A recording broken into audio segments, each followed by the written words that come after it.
And here we go.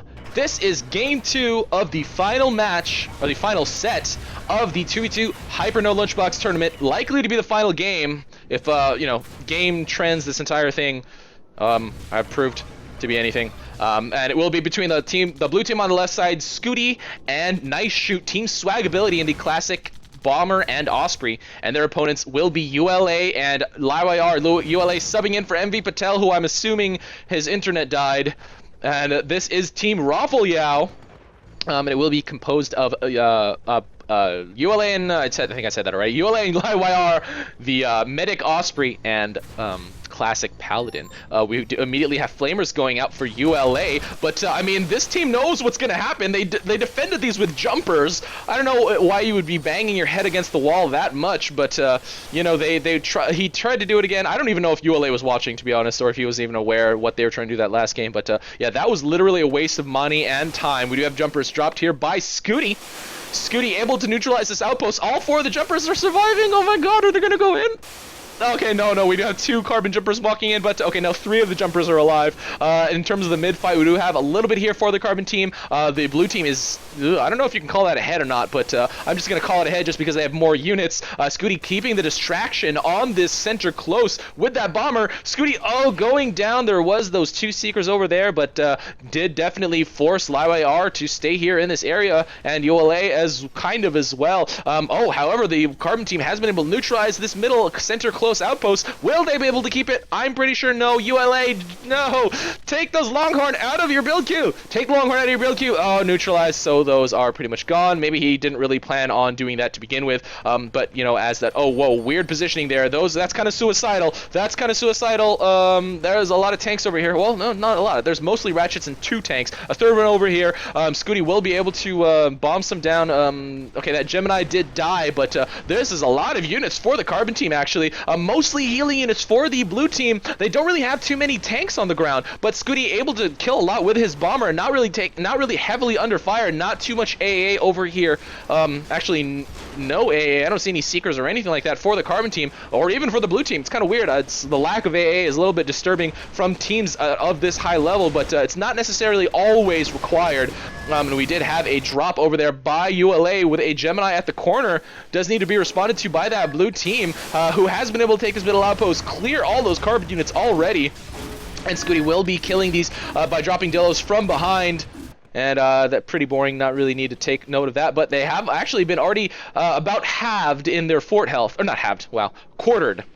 Maybe about a fifth, give or take. These slanty bars kind of you know, throw me off, but yeah, a lot of damage actually going down by those 2 Gemini. It's actually pretty good. ULA, does he have boosters? Does he have? No, he doesn't have boosters. So wow, you can carry 2 Gemini level 5 of Paladin. I didn't know that specifically. I barely ever play Paladin. Don't really know the numbers. A little hard to keep up with all these changes, carry capacity, etc., etc.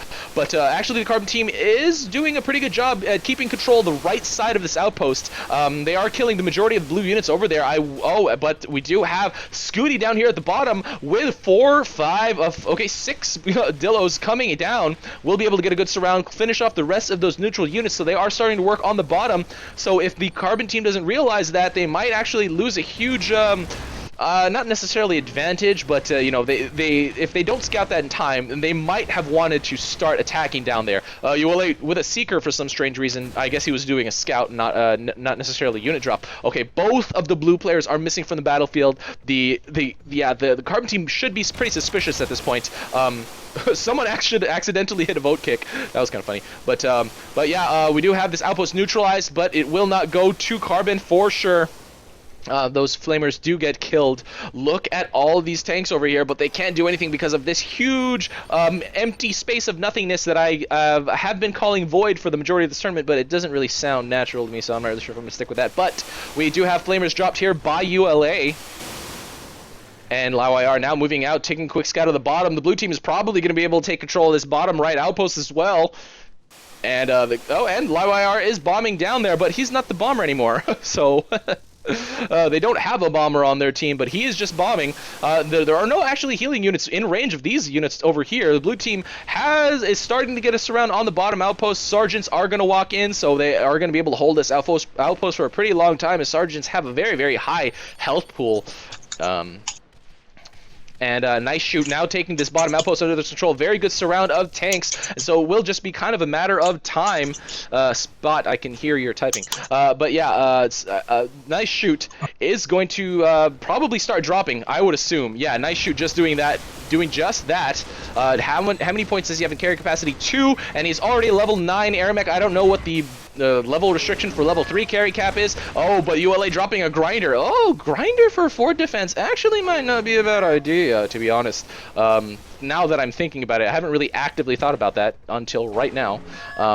And so yeah, grinder for fort defense probably pretty good because it you know, blocking is not as critical anymore just because it's so much more impossible. So grinders will get things killed very, very fast because they very, very strong attack, and the majority of things that get dropped at a fort are tanks because of their ability to do damage to forts. So yeah, grinder for fort defense. Not a bad idea. Might not be the greatest idea, but not a bad idea. I'm gonna say that right now, even though I don't have direct proof. But we do have the blue team moving out. It's really just Scuti in that bomber with great carry. That carry speed, I think, really should start to slow down, or not slow down, but be decreased.